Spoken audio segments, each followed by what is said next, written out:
Shalom, salam saudara yang dikasihi Tuhan Yesus.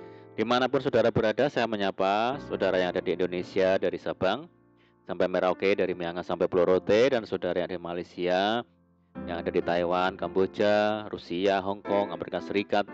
Senang berjumpa kembali, menjumpai saudara semua. Saya percaya kita semua tetap berada di dalam kasih dan perlindungan Tuhan kita, Yesus Kristus. Haleluya. Selamat datang kembali di channel Pokok Anggur bersama saya, Yosia Krispianto. Mari saudaraku, sebelum kita bersama-sama untuk merenungkan firman Tuhan, mari terlebih dahulu kita akan berdoa. Bapa di surga, Bapa yang baik, Bapa di dalam nama Tuhan Yesus, kami bersyukur buat segala kebaikan Tuhan hari ini. Terima kasih buat penyertaan Tuhan yang begitu sempurna bagi kami hari ini ya Tuhan. Dan saatnya kami rindu untuk merenungkan firman Tuhan. Ajar kami ya Tuhan, untuk mengerti dan memahami segala kehendak Tuhan bagi kami. Mari ya Tuhan, buka rahasia firman-Mu saat ini dan terangi hati kami dengan firman Tuhan. Terima kasih Tuhan, ini doa kami. Hanya di dalam nama Tuhan Yesus Kristus kami berdoa. Amin. Puji Tuhan.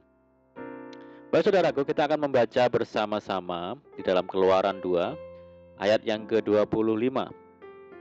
Maka Allah melihat orang Israel itu dan Allah memperhatikan mereka. Puji Tuhan.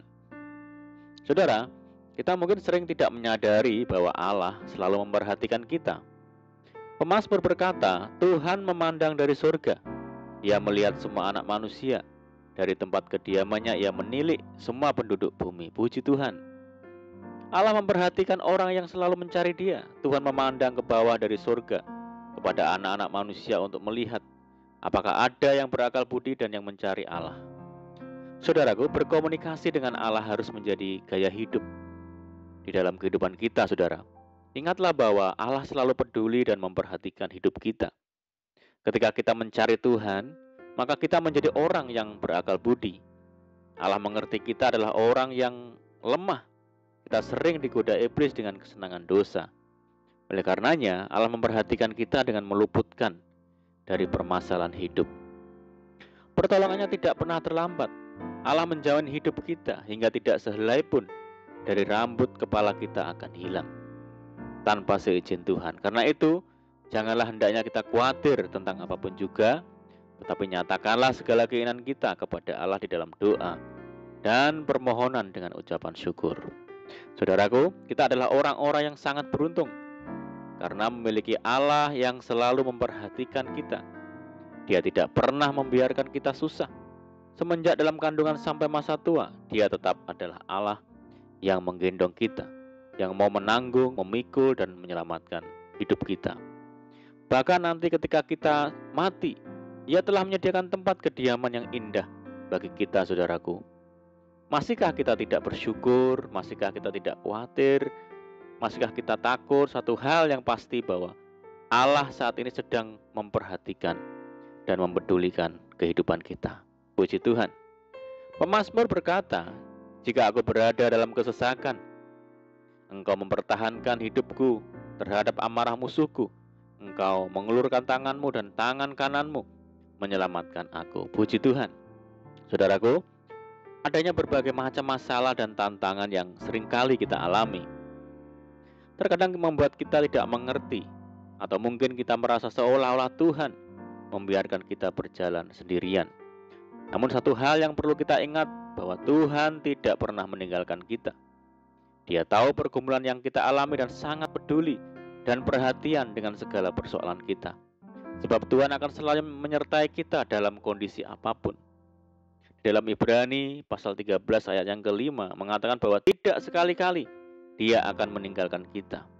Ini merupakan jaminan bahwa Ia akan selalu ada bagi kita, saudara, termasuk saat kita mengalami permasalahan. Jadi jangan pernah berpikir kalau kita sendirian dan Tuhan tidak peduli terhadap kita. Dalam Yesaya 41 ayat yang ke-10 juga menuliskan supaya kita tidak takut. Tuhan akan menopang dengan tangan kanannya yang akan membawa kemenangan bagi kita.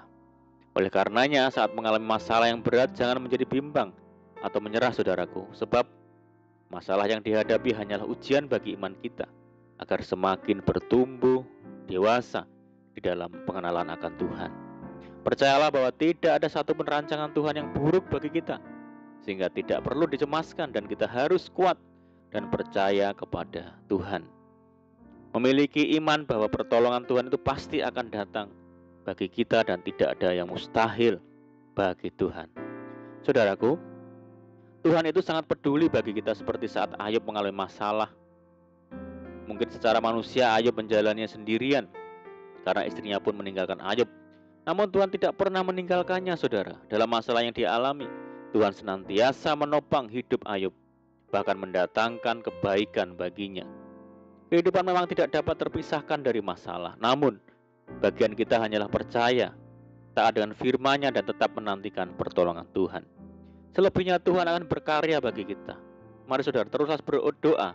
Walaupun hari ini kita masih menghadapi masalah, jangan cemas sebab segalanya akan indah pada waktunya. Menghadapi masalah apapun jangan takut.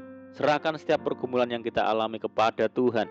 Izinkan Roh Kudus berkarya nyata dalam hidup kita, karena pertolongan kita datangnya hanya dari Tuhan saja. Amin, puji Tuhan. Mari kita berdoa. Bapa di surga, Bapa yang baik, Bapa di dalam nama Tuhan Yesus, terima kasih Tuhan buat firman-Mu. Terima kasih Tuhan yang selalu peduli dan memperhatikan hidup kami. Sebab Tuhan mengasihi, tidak pernah Tuhan meninggalkan kami. Ajar kami ya Tuhan untuk setia berharap kepada Tuhan. Sebab Tuhan tidak pernah mengecewakan kami. Kami percaya Tuhan pasti menolong dan buka jalan bagi kami. Terima kasih Tuhan. Saat ini kami berdoa bagi saudara kami yang mendengar program ini di Indonesia, dari Sabang sampai Merauke, di Malaysia, dan dimanapun mereka berada yang sakit Tuhan sembuhkan di dalam nama Tuhan Yesus. Yang hidup dalam tekanan, persoalan, permasalahan, Tuhan bebaskan mereka, berkati, pulihkan, buka jalan di dalam nama Tuhan Yesus. Memberkati mereka dalam rumah tangga, pekerjaan, usaha, pendidikan, dan apapun yang dikerjakan. Berdoa bagi saudara kami yang hidup dalam ikatan dosa, Tuhan lepaskan di dalam nama Tuhan Yesus. Berdoa bagi bangsa kami Indonesia saat ini menghadapi pandemi COVID-19 dan dampak yang ditimbulkan di segala sendi-sendi kehidupan. Mari Tuhan berikan belas kasihan Tuhan bagi bangsa kami, sehingga bangsa kami dapat mengatasi. Pulihkan bangsa kami ya Tuhan, berkati negeri kami. Dan berdoa bagi program vaksinasi nasional, bila Tuhan memberikan kelancaran, pertolongan bagi setiap yang berkecimpung di dalamnya. Kerinduan kami mohon belas kasihan Tuhan, kiranya pandemi global ini segera berakhir, sehingga kami boleh kembali lagi hidup secara normal dan menjalankan aktivitas secara normal kembali. Terima kasih Tuhan, ini doa kami percaya Tuhan mendengar surat doa kami. Hanya di dalam nama Tuhan Yesus Kristus kami berdoa, amin. Puji Tuhan. Puji Tuhan saudara, kita sudah berdoa. Saya percaya saat ini kita dikuatkan dan diberkati. Mari kita tetap semangat di dalam Tuhan, jangan berputus asa, bersuka cita senantiasa, sebab di dalam Tuhan kita sanggup melakukan segala perkara. Selamat malam dan selamat beristirahat. Doa saya menyertai saudara semua. Tuhan Yesus memberkati. Haleluya.